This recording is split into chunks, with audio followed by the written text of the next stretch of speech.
Ya, kedatangan vaksin Sinovac ke Indonesia jadi awal babak baru perang melawan pandemi COVID-19 di dalam negeri.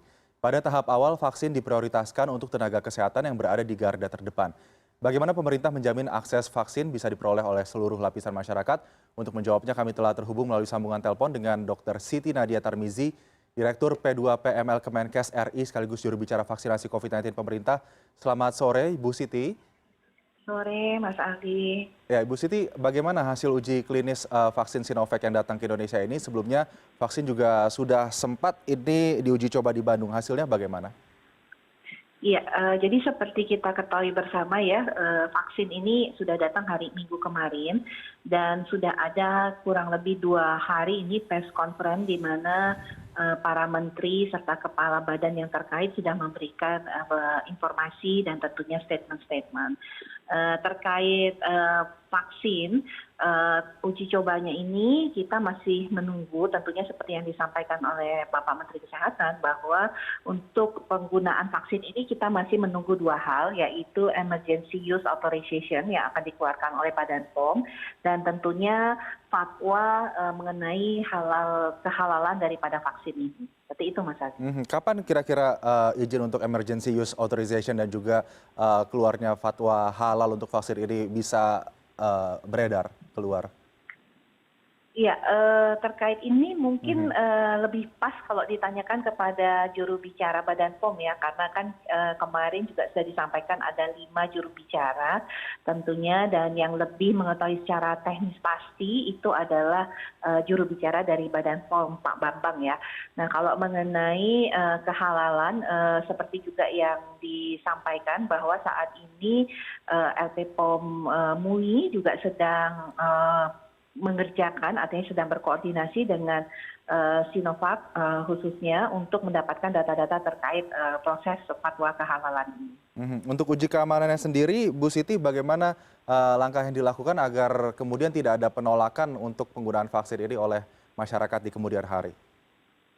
Ya, terkait penolakan vaksin, jadi kita memang sebelumnya sudah ada survei ya tentang penerimaan vaksin dan dari survei ini kita menyusun strategi komunikasi, artinya Kementerian Kesehatan sebagai yang diberikan tugas untuk melaksanakan vaksinasi ini tentunya sudah menyusun strategi komunikasi tentang bagaimana vaksin itu sendiri serta informasi-informasi apa saja yang dibutuhkan.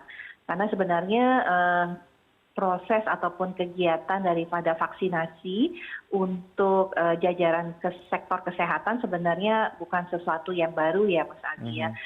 Masyarakat juga sudah sangat tahu persis, kita juga dulu melaksanakan seperti imunisasi anak sekolah ya, yang kita sebut sebagai bulan imunisasi anak sekolah, kemudian kita juga melakukan imunisasi melalui kampanye measles dan rubella, juga pemberian vaksin polio pada waktu itu. Jadi sudah banyak sekali sebenarnya upaya-upaya ataupun kegiatan-kegiatan yang kita lakukan secara massal terkait vaksinasi ini.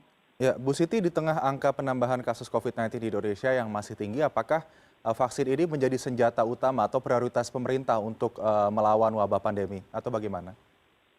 Iya, kalau kita bicara dari aspek epidemiologi, sebenarnya vaksinasi ini adalah upaya preventif tingkat kedua ya. Jadi kalau upaya preventif tingkat pertama itu harus tetap 3M.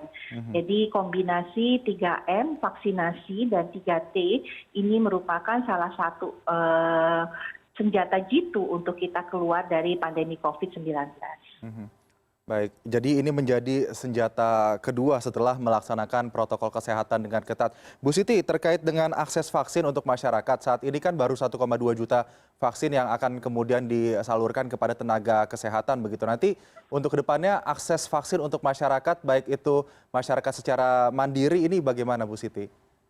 Iya, baik. Jadi kita mulai dulu dari rekomendasi dari ITAGI ya, merupakan kelompok fungsional yang tentunya terdiri dari para ahli terkait vaksinasi, baik itu vaksin dewasa maupun vaksin anak-anak, di mana Itagi ini memberikan rekomendasi salah satunya adalah untuk menimbulkan kekebalan di dalam masyarakat supaya kita dapat memutuskan rantai penularan COVID-19, minimum jumlah populasi 18 sampai 59 tahun yang tidak ada komorbid ini yang diberikan vaksinasi sebanyak 67%.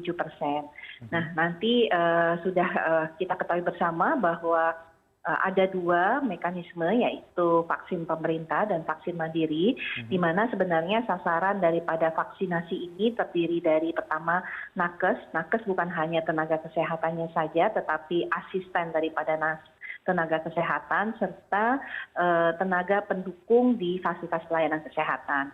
Kemudian sasaran kedua adalah pemberi pelayanan publik, ya, termasuk guru, kemudian TNI, Polri, dan sebagainya. Dan ketiga adalah PBI serta pelaku ekonomi yang rentan atau kelompok rentan lainnya.